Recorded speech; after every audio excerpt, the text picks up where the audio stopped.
So, hi guys, before we go any further, you already know what I'm gonna say. God loves you, and so do I. Welcome and welcome back to this channel. My name is Eunice, and this is Safe Space.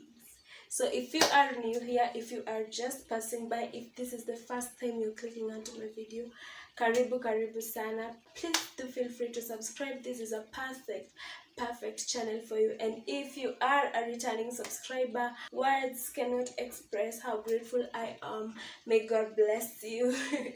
So how are you guys doing? As you can see, by the way, my friend agreed to come back with me. I think you guys must have showed her a lot of love, and she is glad to be here. I don't know why she chooses to sit like this, but I'm feeling like she is anxious or something. But I'm gonna get crazy with this doll, Ndaitupa. So so just as you have seen in this beautiful video, we're gonna be talking about beautiful scars. I never made it, but I know what it takes. I'm motivated by So I'm gonna be talking about my two scars that are like the highlight of my body, because most of the time when I'm just walking or doing random things, people will just notice them, like, you nini. Those that are courageous enough to ask, they do ask, and those that are not, they just stare at the scars, like, until I'm like, oh. So yeah, so story time, guys. My number one beautiful scar is this one. I'm not really sure whether I'm gonna be able to show you my number two scar because it's on my leg, and the angle that I have put this camera na ile struggle, I do not think I am willing kutoanisha alafu niwarudishe. Miss Fanyivo. But I'm gonna show you after. I'm gonna show you. I'm gonna find an angle to show you some other time on other future videos, So let us talk about this one. So I think I was in Form 1. And apparently I had a boyfriend. You see those teenage boyfriends that you feel the pressure and you're like, oh, kwani mi peke yangu ndo sina chali. So you end up having a boyfriend, and my parents had no idea. Obviously they could not have an idea because I would not have the guts to go and tell them. So we had this specific place where we would go and hang out, that is after school, because I was in a day school, and we would go watch TV, hang out, talk and everything. And we were not alone, we were with other teenagers that were in a relationship. Like, as I told you, it was a peer pressure thing and everything. So one time we were just there, after we watched TV, we were supposed to go home, and we started playing. So unajua tu hizi mchezo za teenagers, mnakimbishana, mna nini. So me, I take a mwiko and we start fighting. Like, ilikuwa inakaa kama ile sword fighting. Unacheki hizi zenye zinakonga kwa hizi movies zenye ni epic. So I am there, mimi nafanya huo mtu hivi na mwiko, and the guy is holding a knife. So we're in the process of kushinda tukigongana, the knife cut me, and I did not notice. So after everything was calm and tunajitayarisha kwenda home, that's when I noticed, na huku kuna damu. Wacha vile niliangalia mkono yangu, it was really deep.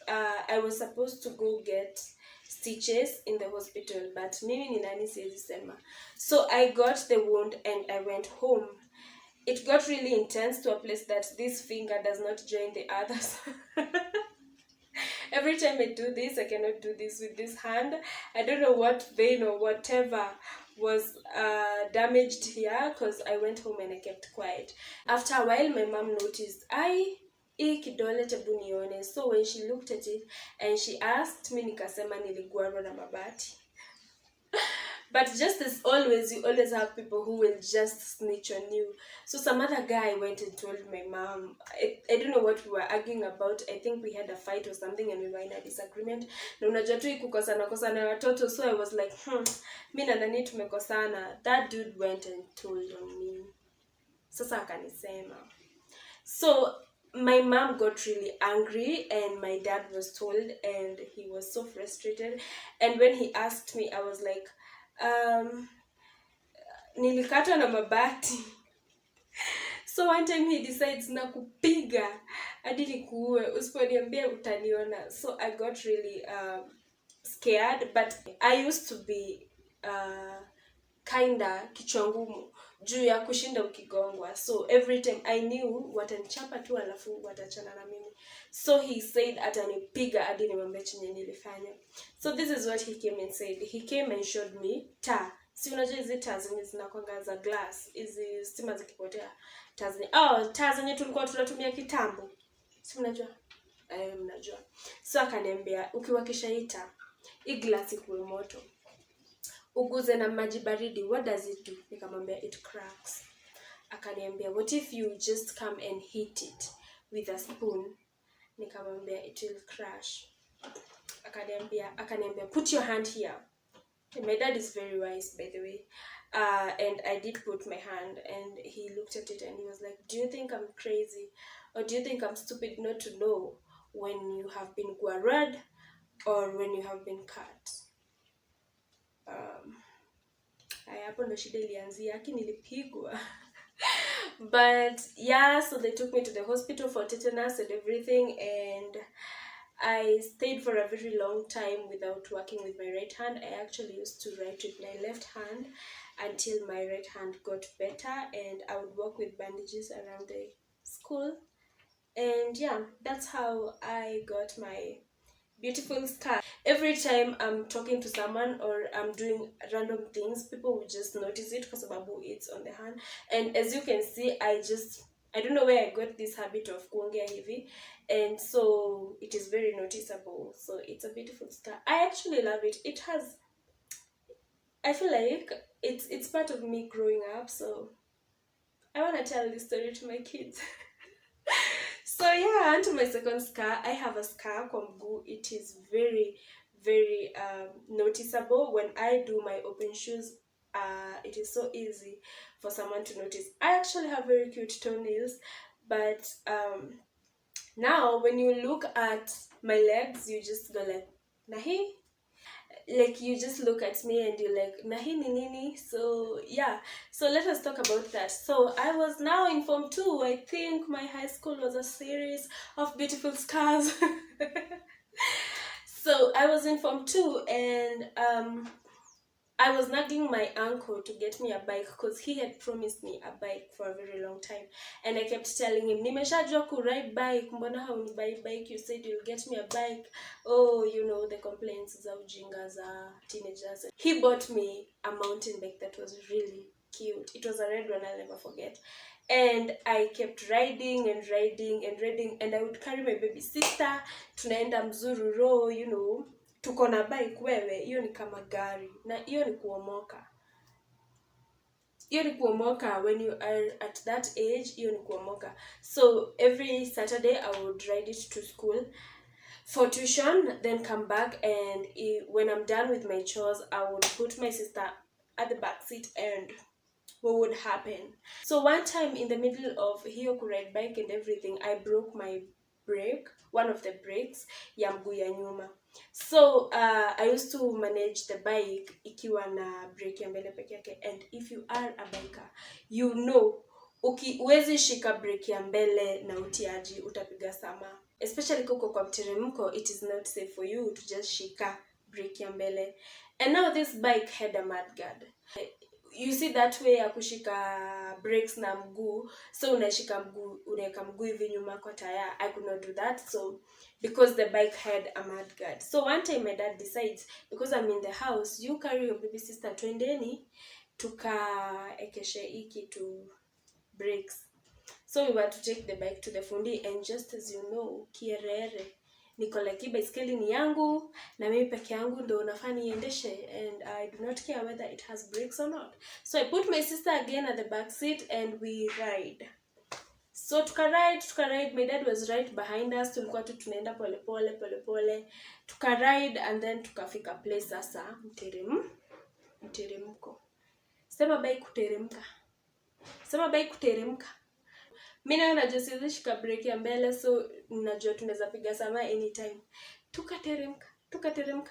So I'm so anxious and I'm so scared to a place that sasa siwezi anza ku ring bell. So I was it is hilarious now that I am thinking of it because nilikuwa like taka nitakubonda songa utabonda. It was just a mess.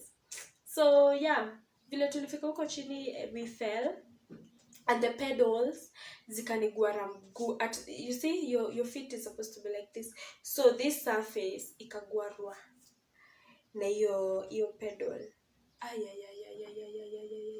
Mimi nikiwaambia niliona bone ya white. And then the most hilarious part is, you see now, my sister in the process of kuteremka mteremko, she had decided mina shuka. She had decided mina shuka hii bike. So she was bending like this, as in, sasa what was she thinking? Hata sijaimuuliza. Cause aligongwa uso na mapua, like aligongwa hapa na hapa. Like mimi niko like ulikuwa unaenda.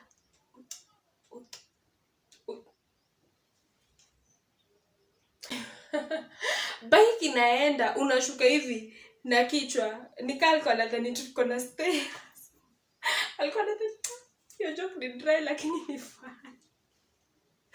Nilikuwa nimeweka stairs kwa bike atashuka majestically bike ikienda. So alilamba down akagongwa and her elbow was hurt.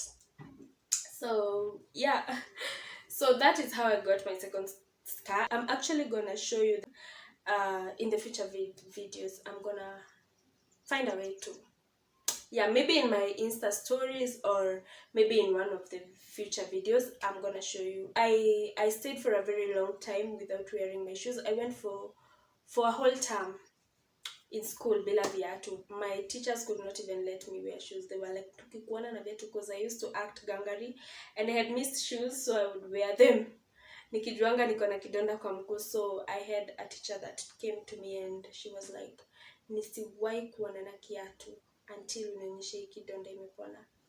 And obviously I was taken to the hospital for tetanus and everything, and right now I'm okay, but the beautiful scar was left behind.